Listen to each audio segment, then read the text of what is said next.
My junior posted provocative pictures of my fiancé on social media, and I was livid. She, however, didn't care much. "Why does it matter to you?" She said, "I agreed to marry you, but I never promised to love you."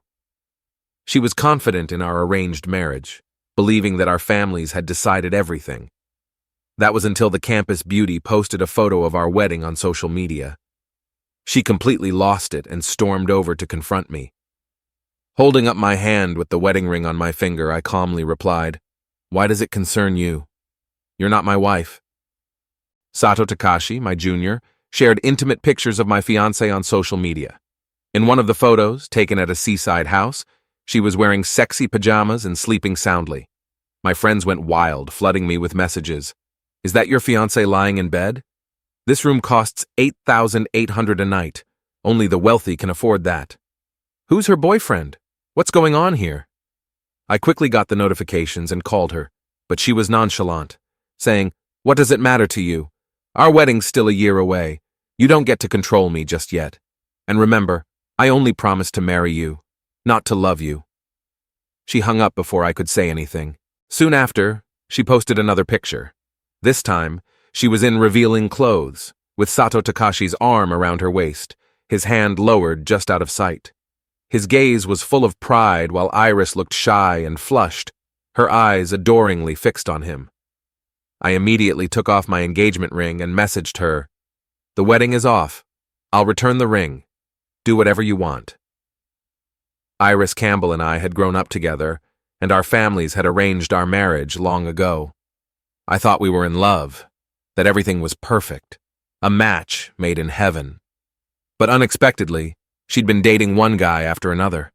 I used to think she was just avoiding marriage, trying to pressure me into breaking the engagement. Because I loved her, I was patient. But now I couldn't help but wonder, what did she really think of me? She called me, her voice dripping with disdain. "What's this, Daniel? Throwing a tantrum over a wedding? Did you ask your mom if she agrees with this?" The anger inside me flared up.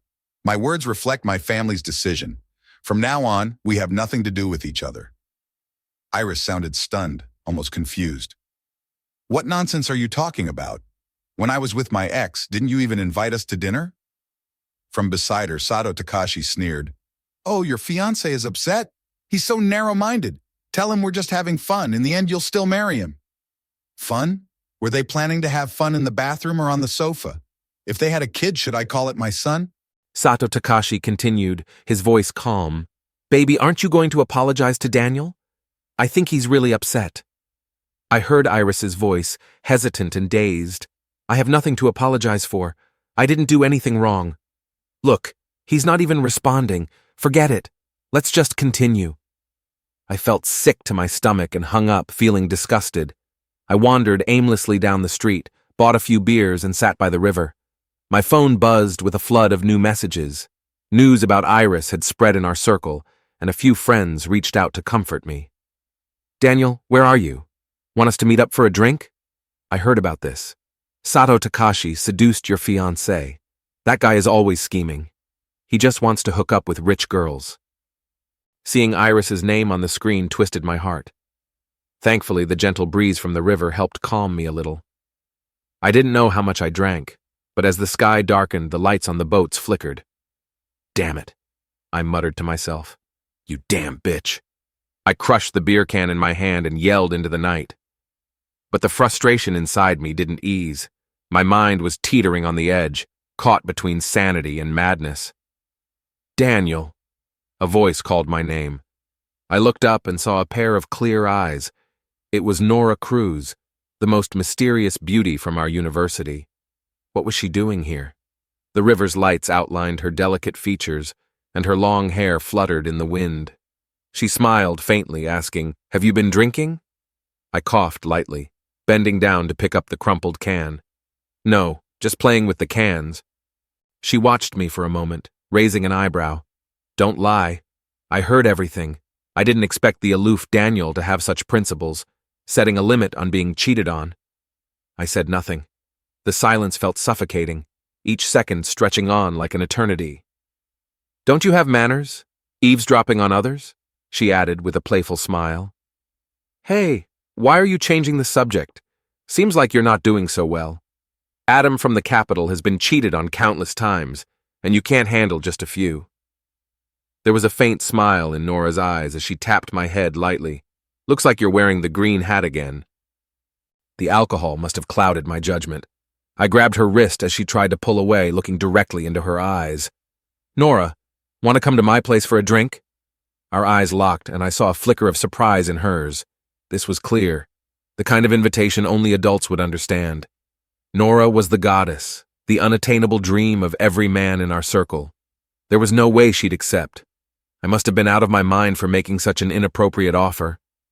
But just as I was about to apologize, she bit her lip and whispered, "Okay." I woke up to the sound of my phone buzzing. Nora was still asleep beside me, her hand resting on my chest. Last night, I vaguely remembered pushing her against the door, kissing her slowly and passionately. She had asked, "Daniel, shouldn't we drink first?" I think I responded, "You're my drink, I'll start with you." After that, everything became a blur.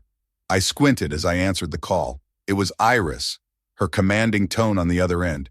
"Pick me up from the dorm in half an hour. I want to go shopping." I lowered my voice. "What does your shopping have to do with me? Stop calling and bothering me." As I finished speaking, Nora frowned slightly, clearly disturbed by the noise. But her quiet reaction was enough for Iris to hear, and her tone instantly became louder. "Daniel, where are you? Is someone with you? How dare you? What business is it of yours? What does it matter to you?" I replied. "Daniel, I really misjudged you over such a small thing." Before she could finish her rant, I immediately hung up. I grabbed my phone, frustrated, and pulled Nora closer to me, placing a gentle kiss on her forehead. As I stretched my neck, memories of last night rushed back. It felt like a fleeting, whimsical dream. My waist still throbbed slightly, but Nora was already in the living room, wearing only one of my t-shirts. Her long, slender legs glowed softly in the light. I asked, "Do you have your ID with you?" She gave me a puzzled look. Without answering, I drew her into my arms, breathing in the fresh scent of her hair. Her eyes widened a little, those clear, mesmerizing eyes shimmering. "I'll take you later to get a card, the kind that guarantees you'll always have access to my place," I said. Now that I was fully sober, my heart pounded faster than ever before. An hour later, I walked out of the Civil Affairs office, Nora's hand in mine, and 2 red booklets tightly gripped in the other. "It's done, the official kind," I said. Nora looked at me, a faint smile crossing her face. "I feel a bit tricked into this. It's not fair. What about our wedding?" I couldn't help but chuckle, pulling her closer. "We'll make up for it later." Over the next few days, Nora and I busied ourselves picking out wedding rings, trying on dresses, and discussing every tiny detail with the planner. We watched the sun rise and set, spent hours talking under the stars. To our surprise, we were perfectly in sync, both dreaming of a wedding in the desert. And so we started planning, brainstorming how to decorate the venue. Nora quickly sketched a scene on a piece of paper. Then my phone rang again. "Hello, is this Mr. Harris? Your custom suit is ready for pickup. When will you be available?" I was confused. "What suit?" There was a brief pause before the response came. "Miss Campbell placed an order for a custom suit for you a few days ago. She left your number and said you'd pick it up." I glanced at Nora, then stepped away to the balcony, covering the phone. "I have no clue about this. Please contact Miss Campbell directly. Don't call me again." What was Iris up to? When did I ask her to order a suit for me? Suddenly, Iris's number flashed on the screen again. "Hey, Daniel, why haven't you reached out? Stop being difficult. I spent a lot of money to get Mr. Titan to design something for you. You should pick it up tomorrow." Her voice then shifted to impatience. "Enough is enough. This weekend, our families are having dinner to discuss wedding plans. Don't cause a scene." I was silent for a moment, then finally said, "I'm already married. I'll inform my parents. I won't be picking up any suit, and stop calling me. I don't want my wife to think too much about it." Iris paused before shouting, "Are you insane, Daniel? Where did you get a wife? I know you're upset about Sato Takashi and me, but we were just having fun. Everyone knows I'm the one you'll marry. When we're married, I'll devote myself completely to you and our family. You men don't understand how hard it is, do you? Be more understanding, less narrow-minded. Why are you so stiff? It's such a turn-off." I could almost hear her fuming through the phone, spoiled as she was, used to getting what she wanted without thinking about others. The last time I'll ask you, are you serious about this? I'll make my announcement at the dinner table, and you better not regret it, she continued. Before she could go on, I hung up. Nora had walked over by then, her voice intentionally dragging out each word. Oh, was that your fiancé calling? I wrapped my arm around her waist, laughing. Of course not. It was just a spoiled girl calling. Family matters have many details. But don't worry, I'll explain everything soon. This weekend, I'll take you to meet my parents. Nora nodded, her expression thoughtful as she replied confidently. Actually, marrying me will make your parents even happier. Later that afternoon, I met up with my friends at our usual hole-in-the-wall restaurant. As soon as they saw me, they exchanged knowing looks. You've changed, one of them said with a skeptical tone. I smiled faintly and twisted my wedding ring. I got married. What? You didn't marry Iris, did you? Man, I have to admit I admire your patience, he said, looking at me with sympathy. Not her. My wife's name is Nora. Wait, did you just say your new wife is Nora, the goddess of our school, the aloof beauty? Are you joking? I nodded, and seeing that he still didn't believe me, I smiled and pulled out the marriage certificate. Godfather, how did you manage this? She's way better than Iris. Hey, can you ask if she has any friends? After the meal, we walked and talked, analyzing Iris's strange behavior and mindset. As we rounded a corner toward the shopping plaza, a car horn interrupted us. A sports car window rolled down, and Sato Takashi's face appeared. Beside him was Iris, her face flushed, sweat soaking her bangs. My buddy and I exchanged glances, both understanding exactly what had just happened in the car. Sato Takashi opened a bottle of mineral water and drank half before speaking. Iris, I told you your fiancé couldn't handle it. Even in a secluded place like this, he still came to spy on us. I was confused. How was the plaza a secluded spot? And what did he mean by spying on them? It was then that I realized how well matched these two were. Iris's voice was hoarse, as if she hadn't fully recovered, and she spoke, breathless. Daniel, I knew you couldn't let go of me. If you want to make amends, it's not impossible. It depends on how you act. Before I could respond, my buddy slammed his hand on the car door. Hey, Sato Takashi, can't you even afford a hotel room? Are you that broke? And by the way, my sister-in-law's name is Nora. You're only fit for someone like Iris, who my brother doesn't even want. Iris glared at us, fury in her eyes. Shut up! Who are you to talk? Next time, if you're going to lie, at least make it believable. Daniel, even if I gave you 100 guts, you wouldn't dare be with another woman behind my back. She shot me a cold look. I even picked up your custom suit personally. It's in the trunk. Go get it yourself. I've given you a way out. Why aren't you taking it? Seeing her so angry, I couldn't help but laugh. When did I cheat on you with another woman? Who do you think you are? Thanks, Sato Takashi. You two crazies belong together. Don't ruin anyone else's life. Iris sneered in response. Fine, Daniel. I've blocked you on everything. If you come crawling back, you'll be nothing but a coward. I responded with growing frustration. Fine, I won't bother you anymore. You're just like the rat that stole the fish. A few days later, photos emerged of Iris house hunting with Sato Takashi. She was quickly identified as the heir to the Campbell Group, a detail far more significant than any social media post. I took matters into my own hands, paying to have the story trend. Soon enough, it was one of the top 10 trending topics, and the comment section exploded with reactions. Wasn't Iris engaged to Daniel from the Harris Group? Who's the man in these photos? Could it be she cheated? No. Everyone at university knows that Sato Takashi is just Iris's boy toy. I can't believe she bought him a house. He's hit the jackpot with a rich woman. If they still get married after this, it'll be the end of Adam's reign as the Greenlight Warrior. Within an hour, my father called me furious. What kind of garbage is the Campbell family raising? End things with Iris immediately. Forget about the wedding. I must have lost my mind. I'm calling an emergency meeting right now to sever all ties with the Campbell family. What are they so proud of? If it weren't for my orders, old Campbell wouldn't have lasted this long. You better shape up. If you go back to her, you're out of the Harris family. His words came so rapidly, I didn't even have a chance to respond. By the time I tried to mention that I was already married, he had hung up. Later, Nora saw the news, and without hesitation, posted a photo of our marriage certificate on social media. I didn't get why she did it at first, but an hour later, the online debate was on fire. Oh my God, the little princess of the Cruz family in Beijing is married to Daniel. Daniel. No wonder Iris settled for Sato Takashi. She got dumped and lost control. Haha, the goddess got married so early. My youth is officially over. I'm exposing this. Iris had more than one boyfriend in college. She had a whole pool of guys fighting over her. She's the queen of hearts, a total player. I came home early that day, scrolling through my phone, trying to figure out what to order for dinner. I had no idea what Nora liked, so I decided to buy a little bit of everything. Whatever she didn't finish, I would eat. Just then, a missed call notification popped up. It was from one of my old dorm buddies. I returned the call, and he immediately began to panic. Godfather, save me. I've been captured by Iris and her 10-plus girlfriends. The scene is so seductive I couldn't resist and gave away your new number. Before he could continue, the phone was grabbed from his hand, and Iris's voice cut through. It's me, Daniel.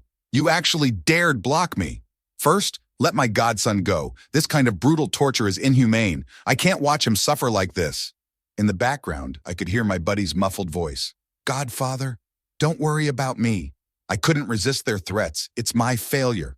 I'll accept any punishment. Please don't be angry. You traitor. You're not being punished. You're clinging to them, Iris screamed. Enough. Stop avoiding the real question. Daniel, I'm asking you one last time. Do you really want to break off our engagement? At that moment, the door opened and Nora's stunning face appeared in my view, followed by her long, slender legs, sexy and captivating. Just one glance was enough to make my heart race. I stared at her, momentarily forgetting the phone call. Darling, you're back, I said, dumbstruck. Nora smiled brightly, sweetly responding, Honey, I'm home. The voice on the other end of the phone fell silent. A few seconds later, Iris burst into sobs. Daniel, why are you still with her? I won't make trouble anymore. Why won't you come comfort me? I never planned to buy Sato Takashi a house. It's because you wouldn't come to see me, so I had someone take those pictures to make you angry. My girlfriends told me to leave you alone for a few days, and then act coy to win you back. I've kicked Sato Takashi out. Can you come back?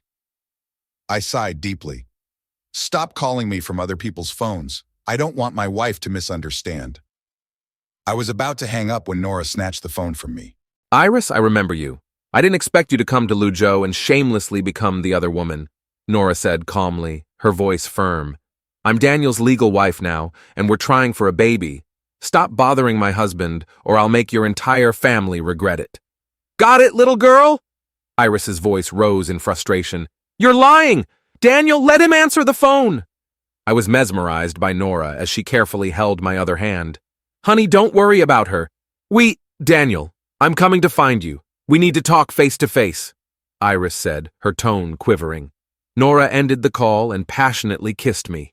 One moment, our tongues were entwined in a whirlwind of passion, and the next, she bit my lip hard. I narrowed my eyes in question. Even she remembers me, but how could you forget?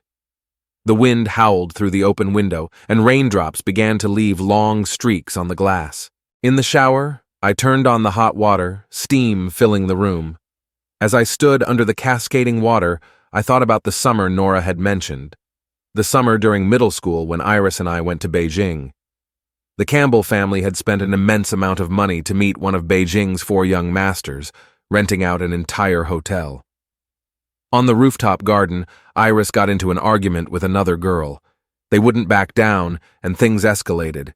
Iris lost her balance and almost fell into the lake. Luckily, I pulled her back in time. The other girl, however, was pulled into the water by Iris. At that moment, there were only the 3 of us. The girl couldn't swim and was struggling desperately. Without hesitation, I was ready to jump in and save her, but Iris grabbed my sleeve. Don't risk it. Let's go get the adults. Back and forth we went, but by then, the girl in the water was probably doomed. I pushed Iris's hand away and jumped in, pulling the girl out. By the time I pulled her to safety, she had already passed out. I hurriedly performed CPR and she coughed up water before regaining consciousness. For some reason, Iris started crying, pointing at me and yelling, Daniel, you actually pressed on her chest. Disgusting! I'll never want you again! Soon, adults arrived with a doctor. Because of this incident, the Campbell family gained a business opportunity. The girl wanted to thank me, but I was so focused on calming Iris that I missed the chance to meet her. Who could have guessed that girl would become my wife today? It wasn't fate. It wasn't a coincidence. I would never forget how she walked toward me by the river, my heart racing in a way I never felt for Iris. I couldn't get her out of my mind. Everything about her replayed in my head over and over, scene by scene, in slow motion. The memories played like a broken record, frame by frame, constantly repeating. After my shower, I walked out wrapped in a towel. Nora was in a silky smooth nightgown, her wet hair cascading over her shoulders. She held a hairdryer in her hand, and the room was filled with a warm, intoxicating atmosphere, heavy with pheromones. "So, honey, you repaid me for saving your life by marrying me?" I asked with a grin. Nora turned off the hairdryer, her cheeks flushed slightly. "You watch too many movies, Daniel." "Then why did you transfer from Beijing to our school and choose my major?" I teased, only for urgent knocking to come from the door, getting louder and more insistent. I frowned, opened the door in annoyance, and found Iris standing there, drenched, with 3 of her girlfriends behind her. They were all panting heavily. Iris stepped forward, her eyes serious as she looked inside. "Daniel, I won't cause any more trouble. Let's make up. Sato Takashi was just a fling. He was after the money. There's nothing between us. I've blocked him already." Her friends chimed in to support her, but I rubbed my temples, tired of the drama. "I'm really married now. There's no chance for us." Nora walked over, wrapping her arm around mine, making Iris's eyes immediately redden. Her fists clenched as she trembled slightly, barely able to hold it together. "Then divorce her, I don't care. I just want you, Daniel." Nora smiled faintly, releasing my hand and leaning against the wall. "Sure, Daniel, you can choose whatever you want. It doesn't matter to me." Iris, sensing the mockery, raised her hand to slap me, but before the hit could land, I slammed the door shut with a bang, pulling Nora close and pressing her against it. Without thinking, I kissed her fiercely, forcing her lips open. She instinctively whimpered, her breath hot and heavy against me. Outside, I could hear them kick the door, but after a while, they gave up and left. I pulled away and said, "Honey, the desert hotel for our wedding is booked. When will you come meet my parents?" She didn't answer immediately but asked, "Do you like me?" I nodded, planting a kiss on her forehead. "Love you to death." The next morning, after seeing Nora off, Iris's mother called. She said Iris had caught a cold from the rain last night and had a fever of 39.5 degrees Celsius. She refused to go to the hospital or take any medicine. "Daniel, I know you two are fighting, but if this continues, her health will suffer. Please come see her. She only listens to you." "Auntie, if she has a fever of 39.5 degrees, there's no need for a hospital. You should be calling a hearse, not me," I replied and hung up. But then Iris appeared in the doorway, leaning weakly against the wall. "Daniel, I feel terrible," she said, looking pale and wobbling as she walked toward me. My buddy immediately blocked her path. "Stop playing games. You deserve better than my brother. Harris is the best." I shook my head, helpless. "I've made it clear. What exactly do you want from me?" Iris frowned, breathing heavily before speaking again. "Nora's been after you all along. The day after you saved her, she brought you a cake. I gave it to you, and you said it was terrible and wanted my cooking instead. Don't you remember? That annoying girl was Nora. She should have stayed in Beijing, but she chose to come here. Nora has always been watching you, finding people to keep an eye on your every move. She knows everything. Where you go, what you like, what research you do. Don't you find it terrifying to be with someone like her?" Hearing this made something click inside me. It felt like music in my heart. Nora had a crush on me all along. I smiled, realizing how great she was. My buddy was still baffled, asking, "Are you here to help him or win him back?" Iris shot him a disdainful glance and continued, "Let's start over, Daniel. I have limits with those people. The one I truly love has always been you. Take me to the hospital, please. I feel really awful." She was about to collapse, but suddenly straightened up when my buddy stepped forward. "My brother's married. You have no chance," he said bluntly. "How about considering me? At least in terms of looks." Iris shoved him away with a flash of contempt in her eyes. "Daniel, even if I faint in front of you right now, will you still be indifferent?" I didn't answer, instead pulling out my phone and calling Uncle Campbell, also asking someone to bring Sato Takashi. Soon, both arrived at the classroom door. Uncle Campbell apologized while hitting and kicking Sato Takashi. Iris, stop embarrassing yourself. The Harris family is already allied with the Cruz family. If you offend them further, our family is finished. Let's go. Sato Takashi, still groaning in pain, helped Iris to her feet. Baby, don't be mad. Later we'll find a quiet place and I'll kowtow to you. Iris yelled, "Get lost!" and followed her father out of the room, glancing back at me every few steps. My buddy shook his head enviously and joked, "Brother Harris, if your life were a movie, it should be called Blossoming Peach Flowers Everywhere with so many beauties around you." I laughed and pulled out my phone. Your point of envy is quite unique. I think you're just hungry. He rubbed his chin thoughtfully. Then call it the Turtle's Adventure. I gave him a solid slap on the head, waving my phone. I sent you the wedding invitation. The wedding will be in the desert and all expenses are covered. He raised his eyebrows in surprise. Really, Godfather? Before long, Iris sent a photo. I never took off my engagement ring, not even for bathing or sleeping. What about you? Such a crazy girl. So she kept the ring on even when she was with Sato Takashi. I should thank her, really. Besides, I'd already returned my ring to her. I didn't reply, blocking her new number. Nora arrived at the classroom and naturally took my hand, leading me out. I heard Iris came to see you again. Yeah, she said some little girl has had a crush on me, I responded. Nora looked at me intently. You know everything. I instinctively looked at her, noticing for the first time that her eyes were slightly red. I slid my arm around her waist, pulling her close. She didn't say anything else, burying her face in my neck. I just feel lucky, she whispered. If it weren't for you, I might never have known what love feels like. Nora seemed to sigh in relief, tightening her arms around me. The day before we flew to the desert for our wedding, I had morning tea with my in-laws, listening to them talk about Beijing's city planning. Then my buddy from the dorm called. I ignored the first call, then the second, third, and fourth. Finally, I answered. He was speaking rapidly, emotionally. Brother, watch the live stream. Your ex has finally gone crazy. She's lost it. Ha ha.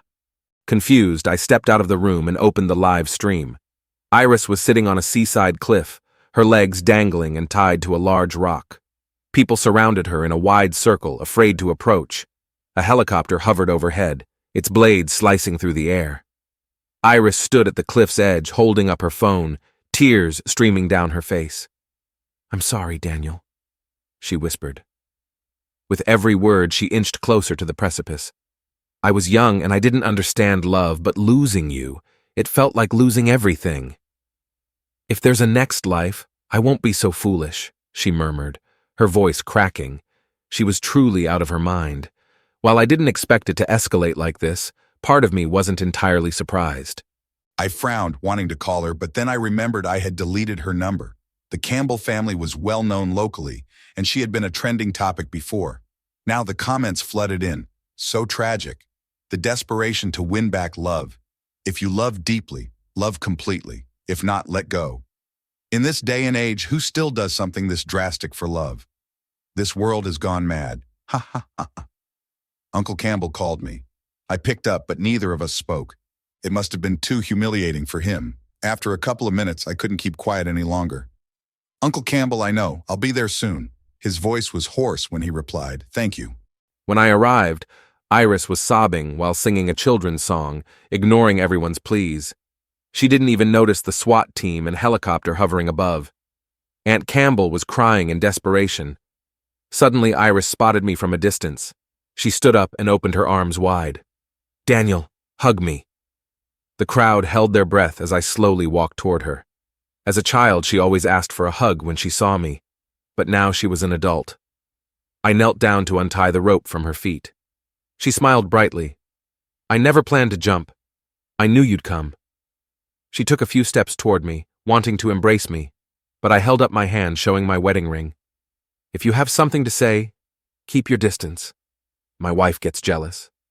Her eyes fixed on my ring and her gaze dimmed like a layer of dust had settled on it.